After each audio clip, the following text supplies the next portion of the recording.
Hi everyone, I'm Any New Province, and this week we're going to find out if Whisper Agent is possibly Pauper Playable. Before I start today, I just want to thank all of you guys for sticking around. I took last week off to take a bit of a break, and I'm back fully refreshed and looking forward to taking advantage of this new Guilds of Ravnica common, Whisper Agent. Whisper Agent costs 1 generic mana and 2 hybrid Dimir mana, which means you can pay either blue or black for it. It's a 3/2 flash, and when it enters the battlefield, you surveil 1. What surveil means is you look at the top card of your library, you may put it into your graveyard. This is a little bit better than Scry when you are able to use cards in your graveyard to your advantage. This deck, a deck that I'm calling Whisper Witches, is a deck that's trying to take advantage of Whisper Agent's ability to put cards into your graveyard, but also its ability to enter the battlefield at instant speed. Before I explain my card choices for Whisper Witches, I just want to remind you that you can like the video or subscribe to the channel down below. I'd seriously appreciate it. It's a great way to let me know you've enjoyed everything, and it really encourages me to keep making great Pauper content. Alright, let's break down Whisper Witches. So to go along with the theme of aggressive flash creatures, we've also included Pestermite in this deck. Pestermite costs 2 and a blue for a 2/1 flash flyer, and when it enters the battlefield, you may tap or untap target permanent. Pestermite coming into play on your opponent's upkeep and tapping down their best attacker is awesome on its own. You can fog them out and change the clock so that you can swing in for lethal on the following turn. But Pestermite is also just fine when it enters the battlefield for 1 mana, and you can do that by untapping a Dimir Aqueduct with its untap ability. This will allow us to play even more instant speed spells on our opponent's turn, which is something we want to be doing a lot of. And the reason for that is our next card, which is Dreamspoiler Witches. It costs 3 and a black for a 2/2 flyer, and whenever you cast a spell during an opponent's turn, you may have target creature get -1/-1 until end of turn. Way back when we were playing with cards from Rivals of Ixalan, I had a Moment of Craving deck that featured Dreamspoiler Witches and mystical teachings that I called fairy teachings. It was really sweet back then, but I'm hoping this new version of the deck has a bit more viability. If you're not familiar with my fairy teachings videos, of course go back and watch them, but if not, I'll let you know that Dreamspoiler Witches is a crazy powerful card. The only reason I'm only running 2 here is that having 1 on the battlefield and active is usually enough to quash most decks. However,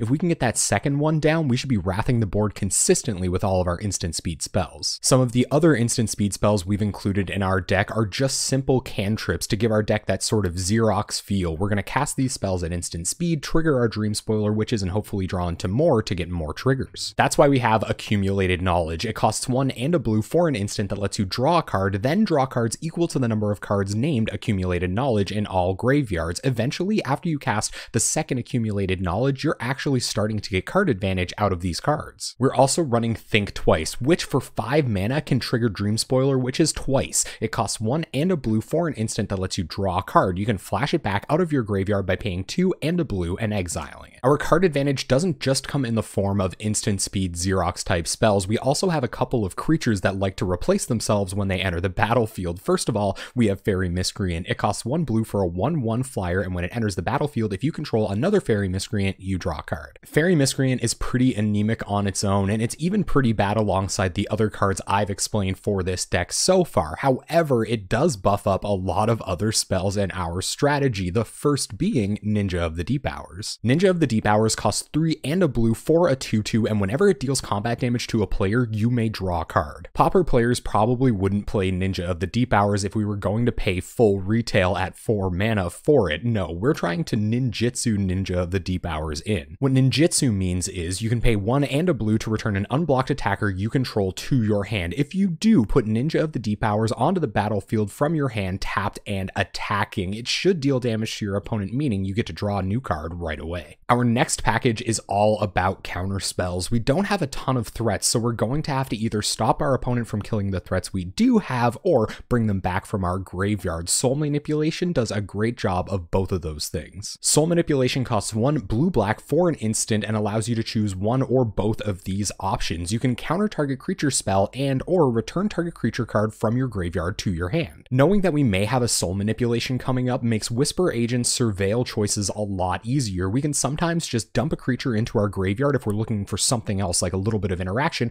only to buy it back later with a soul manipulation. If we can counter one of our opponent's creature spells while we're doing that, that's all the better. A pretty clean 2-for-1. We're also just running the straight up counter spell, the OG. It costs blue to counter target spell. When your plan is to wrath your opponent's board with Dreamspoiler Witches and try to kill them with little tiny flyers, you have to use your counter spells very wisely, but counter spell is the only spell that can do that job. We're going to have to stop very specific things that our opponent plants on the battlefield so that we can actually get through and win the game. Our final piece of counter magic is also a creature and a flash one at that. It's Spell Stutter Sprite. It costs 1 and a blue for a flash flyer, and when it enters the battlefield, you counter target spell with converted mana cost X or less, where X is the number of fairies you control. A lot of decks that run Spell Stutter Sprite are perfectly happy for it to catch a 1 or a 2 drop. However, we're running a few more fairies than those decks usually do. For that reason, we might be able to counter 3 or eventually 4 drops with our Spell Stutter Sprites, making it all the better, especially if you can pick them up with Ninja of the Deep Hours. We're not always going to be able to wrath our opponent's creatures away with Dreamspoiler Witches, so we're playing a bit more interaction. This will help us stay alive in the early game as well. Our first removal spell is Chainer's Edict. It costs 1 and a black and causes target player to sacrifice a creature at sorcery speed. You can flash it back out of your graveyard by paying 5 black. I was definitely arguing with myself over whether this should be Geth's Verdict or Chainer's Edict. It really came down to whether I wanted more Whisper Agent synergy or Dreamspoiler Witches synergy. Ultimately, it came down to the fact that Chainer's Edict can be cast 2 times. We're going to be playing some really long games while we peck in with our 1/1s, so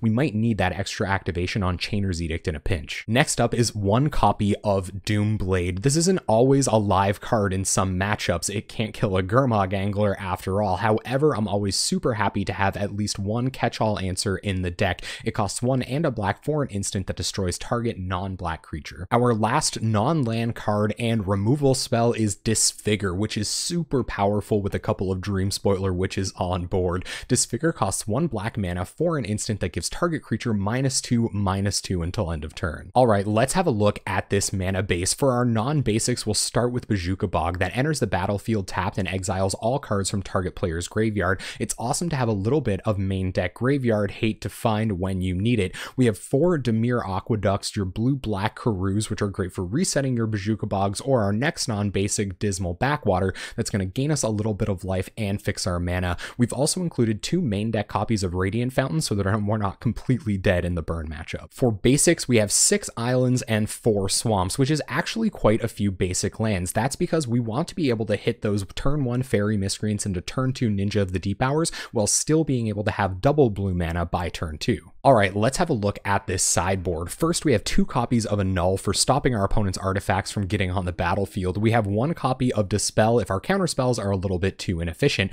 We have 3 copies of Hydroblast for bringing in those red matchups. Speaking of red matchups, we have 2 Crypt Incursions for gaining way more life than burn can deal. We have 2 copies of Stormbound Geist for any kind of Edict deck or for blocking Delvers. We have 1 copy of Crypt Rats despite us having a lot of X1s. We can rat the board, buy it back with Soul Manipulation to use again. It's just nice to have one around. We have 3 copies of Fairy Macabre because the Tron matchup is that bad and this is a great attacker or something to get rid of their ghostly flickers. And finally, we have 1 copy of Aura Flux for taking care of any enchantment problems. And there you have it, Whisper Witches. We're going to take this deck into a league at twitch.tv/AnyNewProvince this Tuesday night at 7 p.m. Atlantic time. We're there every Tuesday night playing Possibly Pauper Playable decks. Before I go, I just want to remind you that you can like the video or subscribe to the channel down below. I'd seriously appreciate it. It's a great way to let me know you've enjoyed everything, and it really encourages me to keep making great Pauper content. Thank you so much for watching. I hope you enjoyed this deck tech, and hopefully I'll see you on Tuesday night.